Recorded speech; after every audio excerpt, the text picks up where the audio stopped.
चुप रहो। जय हिंद साथियों, मैं अनुज कुमार आप सभी का एग्री न्यूज के ऑनलाइन प्लेटफॉर्म पर स्वागत करता हूं। कैसे हैं आप सभी लोग? आई होप आप लोग स्वस्थ होंगे, मस्त होंगे और अपने ज़बरदस्त तरीके से अच्छा पेपर देकर आए होंगे। तो आज हम बात करने वाले हैं, आपका बोर्ड परीक्षा पेपर हुआ है आज ही के दिन 2024 में, ठीक है। तो आप लोग यहाँ पर देखेंगे कि आज इसका जो कोड था 801 HD कोड का पेपर है, आपके सामने आ चुका है। HD पे जो कोड है, देखो सभी के अलग अलग कोड होंगे, कहीं का कोड अलग होगा, कहीं का कोड अलग होगा, ठीक है। तो इस कोड को मैं यहाँ पर देखने वाला हूँ, बेहतरीन तरीके से इसके आंसर जानेंगे, इसका सही आंसर क्या होगा। डायरेक्ट आंसर पर चलते हैं, ठीक है। देखिए यहाँ पर पहला जो है आपका प्रश्न, पहला प्रश्न ये का आंसर क्या हो जाएगा। देखिए यहाँ पर पहला प्रश्न क्या कह रहा है आपसे, हिंदी साहित्य के श्रेष्ठ निबंधकार, आलोचक एवं इतिहासकार के रूप में जाना जाता है। तो आप कहेंगे रामचंद्र शुक्ल को जाना जाता है। यहाँ पर सी ऑप्शन आपका बिल्कुल सही हो जाएगा। नेक्स्ट है महादेवी वर्मा द्वारा रचित रेखा चित्र है। रेखा चित्र कौन सा है, तो आप बताएंगे इसमें कौन सा हो जाएगा आपका। तो बिल्कुल आपका बहुत ही शानदार आंसर क्या हो जाएगा, आप कहेंगे अतीत के चलचित्र। तो यहाँ पर बी ऑप्शन आपका बिल्कुल शानदार आंसर हो जाएगा। नेक्स्ट है आपका कोणार्क के रचनाकार हैं, ठीक है। इसके रचनाकार कौन है, तो आप कहेंगे इसमें क्या हो जाएगा। तो इसका राइट आंसर आपका क्या हो जाएगा, आपका बिल्कुल शानदार हो जाएगा, जगदीश माथुर। आप लोग को लास्ट में बताना है कि आप लोग कितने सही हुए हैं, ठीक है। लास्ट में आप सभी को बताना भी है कि आपका कितना स्कोर रहा है, ठीक है। नेक्स्ट प्रश्न है, चलो चांद पर चलें, चलो चांद पर चलें, चांद पर चलें, ठीक है। चलो चांद पर चलेगा, राइट आंसर क्या होना चाहिए। यहाँ पर देखिए, देखो यहाँ पर जो है इसका आंसर होना जो चाहिए वो परमिल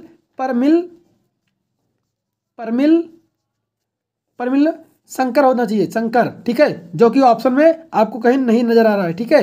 तो इसका आंसर जो है ये होना चाहिए, ठीक है। अगर किसी का उपनाम लिया गया होगा तो इसमें अभी देखा जाएगा क्या होता है आगे, ठीक है। बाकी अगर कोई दिक्कत होगी तो मैं आगे फिर से रिप्लाई करके आपको बता दूंगा, ठीक है। आप यहाँ तक मान लिए परमिल शंकर होगा, ये बोनस का नंबर मिलने के चांसेस में आपके हैं सभी को, ठीक है। नेक्स्ट आपका है, तूफानों के बीच रचना की विधा है। तूफानों के बीच रचना की विधा है, तो किसकी विधा है, कहानी है, उपन्यास है, एकांकी है, रिपोर्टाज है। तो क्या हो जाएगा इसका बिल्कुल सही जवाब, क्या हो जाएगा इसका बिल्कुल सही जवाब। तो आप कहेंगे रिपोर्टाज है। क्या है, तूफानों के बीच रिपोर्टाज है, ये क्या है, रिपोर्टाज है, ठीक है। नेक्स्ट है, केशवदास किस काल के कवि हैं। केशवदास जो है वो किस काल के कवि माने जाते हैं, ठीक है।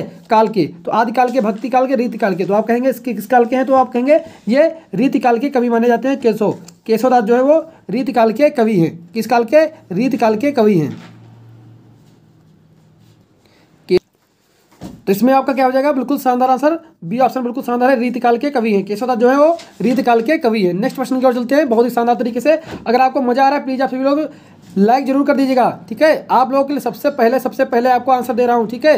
पूरे यूट्यूब पर सबसे पहले आपको आंसर बता रहा हूँ, जल्दी से आप लोग सभी लोग लाइक जरूर करेंगे, ठीक है। भारत भारती के रचनाकार कौन से हैं, तो मैथिली शरण गुप्त जी हैं। कौन है, मैथिली शरण गुप्त जी हैं, ठीक है। चलिए बहुत बढ़िया। नेक्स्ट प्रश्न है, भारतेंदु युग की समयावधि है। भारतेंदु युग जो है उसकी समयावधि कितनी है, तो आप कहेंगे बी ऑप्शन बिल्कुल शानदार हो जाएगा, 1868 से 1900 के बीच में, ठीक है। ये ऑप्शन आपका बिल्कुल सही होगा। नेक्स्ट प्रश्न हो जाएगा आपका, सुमित्रा नंदन पंत की रचना नहीं है। कौन सी इसमें जो है सुमित्रा नंदन की रचना नहीं है, तो कामिनी नहीं है, सभी को पता है, जयशंकर प्रसाद की। तो यहाँ पर सी ऑप्शन आपका बिल्कुल सही होगा। जिन बच्चों ने सी ऑप्शन किया उनका बिल्कुल सही आंसर होने वाला है यहाँ पर, ठीक है। चलिए नेक्स्ट प्रश्न है, रीति मुक्त काव्यधारा के कवि हैं। बहुत कॉमन क्वेश्चन है, मैक्सिमम बच्चों को ये पता ही होगा, क्योंकि ये इतना कॉमन क्वेश्चन ही बन चुका है कि रीति मुक्त काव्यधारा के कवि कौन है। तो आप कहेंगे इसमें कौन हो जाएंगे, केशवदास हो जाएंगे। कौन हो जाएंगे, केशवदास हो जाएंगे रीति मुक्त काव्यधारा के कवि, ठीक है।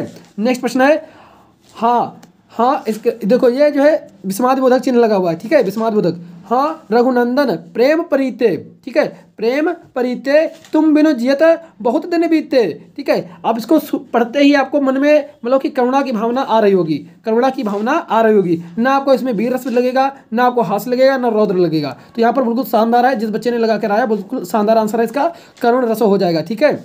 नेक्स्ट प्रश्न है, जो आँखिन सब देखई, ठीक है, आँख न देखी जाए, ठीक है। जो यहाँ पर क्या होगा, जो आँखिन सब देखई आँख न देखी जाए। तो इसमें क्या राइट आंसर होगा, ठीक है। इसका राइट आंसर क्या होगा, क्या आप लोग करके आए हैं, जल्दी से बताओ, क्या इसमें आप करके आए हैं, इसमें आप क्या आंसर करके आए हैं। देखो यहाँ पर जो इसके चांसेस हैं होने के, तो रूपक के होने के चांसेस हैं, ठीक है। वैसे इसमें अनुप्रास अलंकार भी है, ठीक है, क्योंकि उसके अनुप्रास अलंकार के 5 प्रकार होते हैं, ठीक है, उस 5 प्रकार होते हैं, ठीक है। उसमें जो वृत्त्यानु अनुप्रासकार होता है उसका यहाँ पर होने के प्रबल संभावना, जिसमें कि कॉमा लगाकर होता है, ठीक है। बट वो है नहीं ऑप्शन, इसलिए हम यहाँ पर रूपक के साथ जा सकते हैं, ठीक है, रूपक के साथ जा सकते हैं। मे भी इसे आप डाउट में रखिएगा, ठीक है, मे भी डाउट में रखिएगा, क्योंकि यहाँ पर जो मैं क्लियर बता रहा हूँ, ठीक है, जिसमें मुझे डाउट है वो मैं आपको क्लियर ही बता दे रहा हूँ कि इसमें मुझे डाउट है, ठीक है, तो इससे आप निश्चित रहें। चलिए नेक्स्ट आपका है सोरठा। सोरठा में कितने जो है किसे कैसे इसमें क्या है, सोरठा छंद के पहले और तीसरे चरण में कितनी मात्राएं होती हैं, पहले और तीसरे चरण में कितनी मात्राएं होती हैं। देखो मैं आप सभी लोगों को कई बार बता चुका हूं कि इसमें कैसे याद किया जाता है, इसे सोर उठा, किससे याद करते हैं, सोर उठा के नाम से याद करते हैं, सोर उठा, यानी कि कम था, यानी कि सोर उठेगा, यानी कि 11 लाख की बात हुई थी लेकिन मिल गए उसको 13 लाख, तो क्या होगा, सोर उठेगा, तो सोर उठा, ठीक है, 11 13 इसमें बिल्कुल सही आंसर होगा।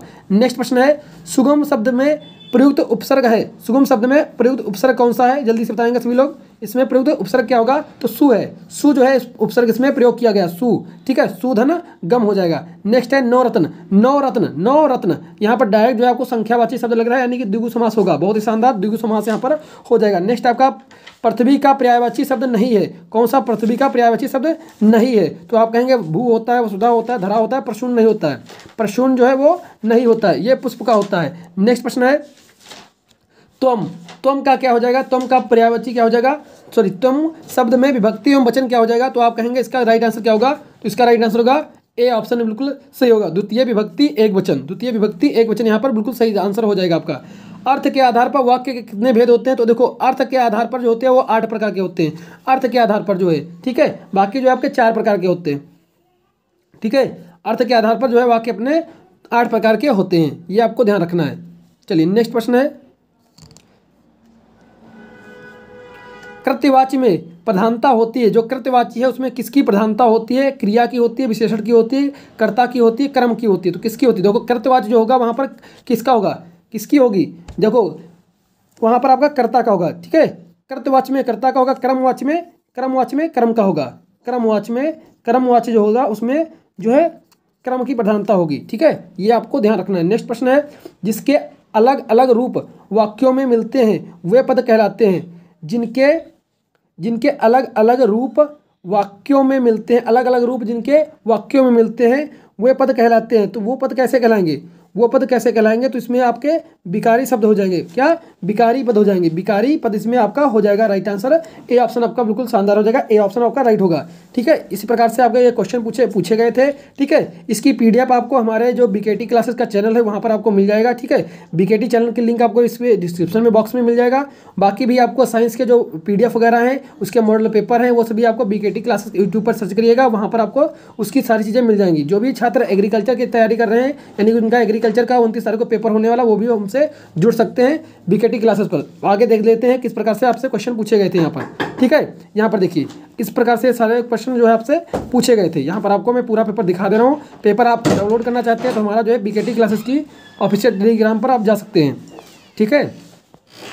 चलिए वो जो बीकेटी क्लासेस है वो मेरा ही दूसरा चैनल है, वहाँ पर आपको क्लास 10 से संबंधित सारी चीज़ें आपको उस चैनल पर मिलती हैं, इसीलिए मैं बता रहा हूँ आपको क्लास 10 का जितना भी मैटर आपको लेना है वो बीकेटी क्लासेस से आप ले सकते हैं, ठीक है। Okay, thank you so much.